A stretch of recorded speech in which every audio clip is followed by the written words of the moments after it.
What's up, everybody? It's Brandon Locaron here, and today we're talking about structuring deals, and this is getting into a little bit of creative financing and creative deal structure. So, I have a saying of like, hey, I would buy any property for the right price or the right structure, right? And there's two ways to really structure deals, and you can go in the fast and easy way, which is easier typically for the buyer, which is price, right? Because you care more so about pricing. But what about when you introduce what the seller feels like or what is best for them or what they might be looking for? So you could buy any deal at whatever price the seller wants to buy, but if the deal is structured correctly, right? So structure is so key to real estate investing and creative financing and creative deal structure because it gives you the ability to create deals where there might not have been really any deal, right? So this allows you to, find deals, create them, execute them, and just make it a win-win situation for both the seller and you as the buyer. So it's really important to understand a little bit about this. There's no necessarily like a one way of doing things either, right? So you could structure things in different ways.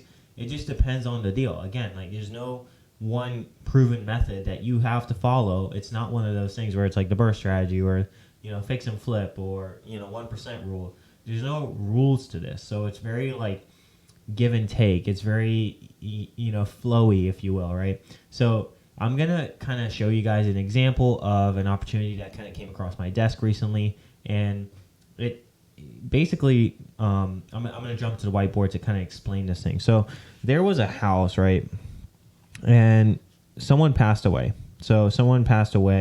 And the person that essentially that was talking to me about this deal, they inherited the property, right? So it's obviously it's two friends that own the property right now because based on how the trust was set up or the inheritance was set up. So this property is there's about $200,000 left on the mortgage.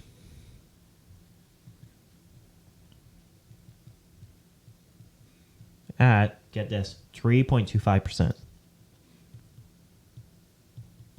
interest rate, right? So, and I'm just filling you guys in a little bit on the back information because these are things you're going to want to ask as well to the seller. So we'll call this person, A, and then person B. So person A actually owns this property, right?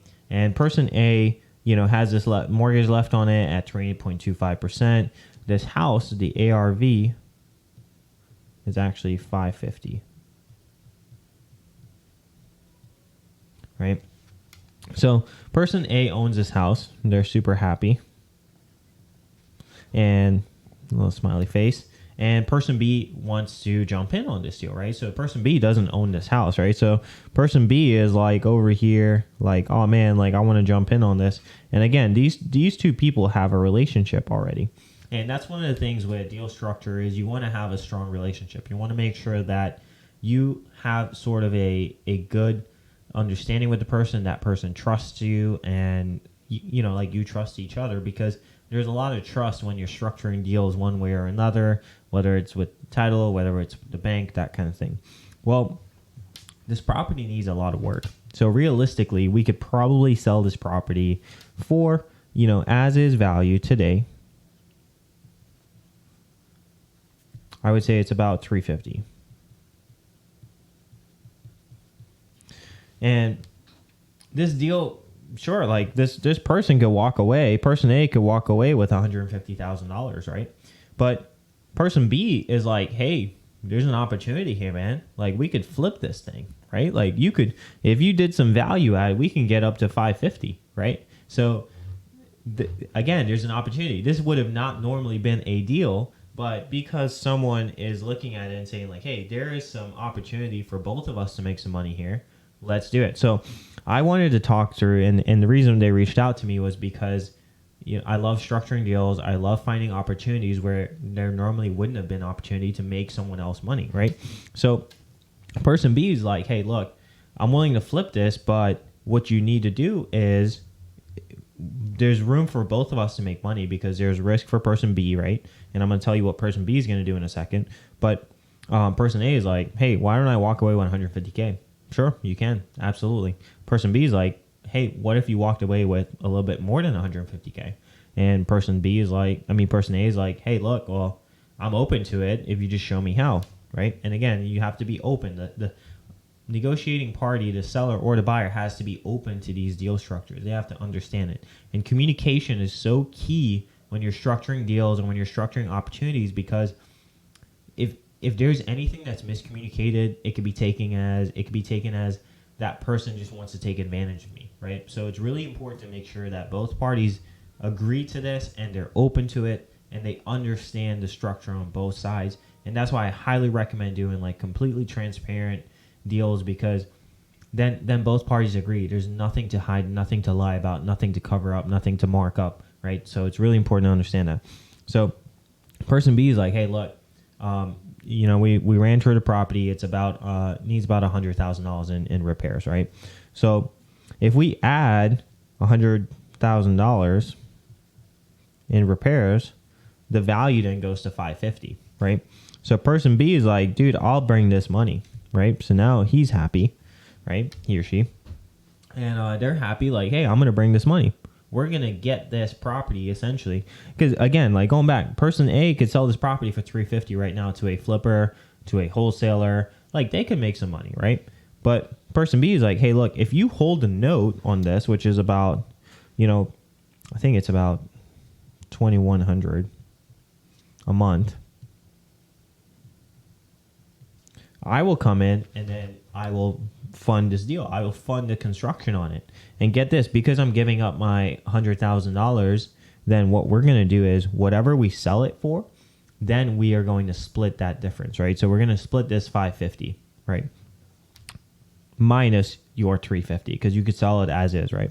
So the way this works is, so $350 goes to person A, right?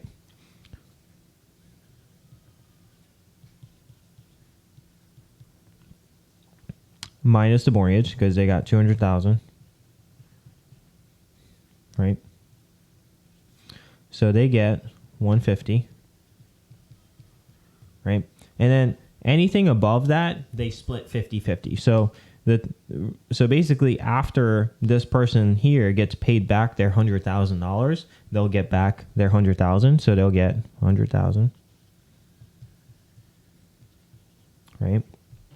Then essentially they will split the difference. So from $450 to $550 is $100,000.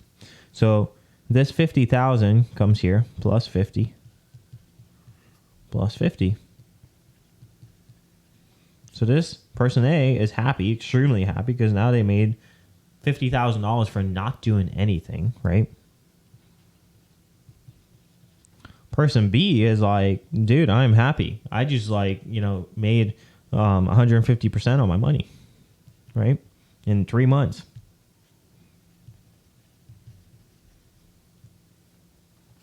And they're super happy.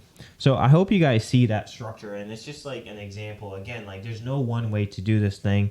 I hope this math was okay and easy for you guys to understand. Comment below and let me know what you think. But it's a great way to help someone else make money and you make money. So this is just like one scenario with a deal structure. Person A was going to hold a note, right? They were going to hold a note and for 3 months basically, because that's how long it takes to do the repairs and get it under contract and whatnot. And person B is like, yeah, I'll fund it. I'll fund this deal. I'll do this. So there's a lot of people out in the world like person B here who has money sitting around and they want to partner, right? They want to buy a deal together, but they don't have the deal. But because person A had the deal, they were able to meet up and figure out a way that was really just beneficial for both of them, right? Because again, they just made an extra $50,000 each. If person B didn't exist, person A would have walked away at $150,000. They would have still been happy. But if I had to wait 3 months to get $50,000 on, essentially something I'm just waiting on, then I would have done that, right? And then I help out person B because they essentially made some money as well on their money. And everybody's happy. The realtor's happy. the person A is happy, person B is happy, and the bank's happy because they just got paid back their $200,000 on the mortgage. So I hope you guys see that this is a very high level way of structuring a deal. Use this, in your deal structure. If you have any questions, again, comment below. I'll do my best to get to all of them, and we'll talk on the next one. Hit the subscribe button below, like, follow, comment, and I'll see you on the next one. Take care, guys.